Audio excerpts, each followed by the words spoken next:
Welcome back, everyone. Forecasters already preparing for a busy hurricane season, and tonight meteorologists from across the country are in South Padre Island to talk about their strategies and what they've learned through their coverage. That's where we find our very own chief meteorologist, Dr. Steve Caparata, who joins us now with an exclusive interview with the hurricane hunters. Dr. Steve?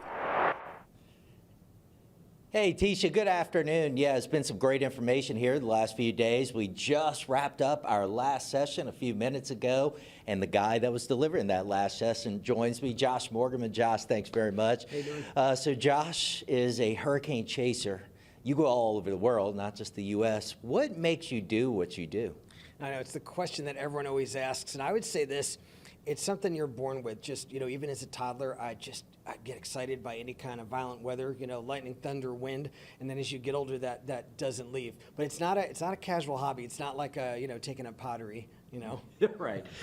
You're based nearby, Bay St. Louis, right? Yeah, right there. And one of the reasons I live there is because I love living where I hunt. Right in the Gulf Coast, front row to the action. And there's some risk involved, but I don't know. Maybe that risk excites me a little bit. So in your presentation, it just wrapped up a few minutes ago, you kind of went through last season, and you said your biggest one, and man, it was remarkable. I wish I had some of the footage to show. Man-Yi, tell us about that and that whole experience. Oh yeah, Super Typhoon Man-Yi. This was the equivalent of a Category 4 hurricane in the United States, and it was a really intense storm, and I kind of hunted it down in a very sort of remote little town in the middle of nowhere without all the comforts that we have in the United States, like the good roads, the good sort of like network, everything else. So it's tough chasing over there. It's a whole different ball game.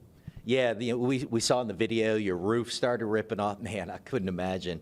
But you said you've had plenty of experience in Louisiana too. Oh, yeah.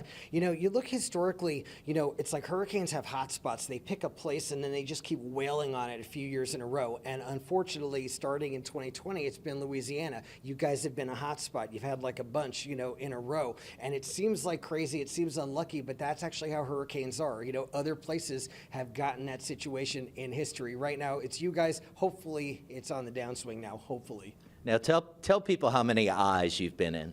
I've been inside the cores, meaning at least the eye wall, like the scary part of 80 hurricanes and typhoons, which is a world record. 80, is that not wild? So one last question for you. There's always, kids coming up, more people doing this probably than there used to be. What do you say to somebody that's interested in this? I'm very conflicted about this because I want to, inspire young people to be interested in weather and science, but I'm also, I'm aware that this is a dangerous lifestyle. So I always say, just listen, follow your dreams, but put your safety first. I've been in 80 hurricanes, and I'm here with all four arms and legs because I, tried to be at least somewhat sensible.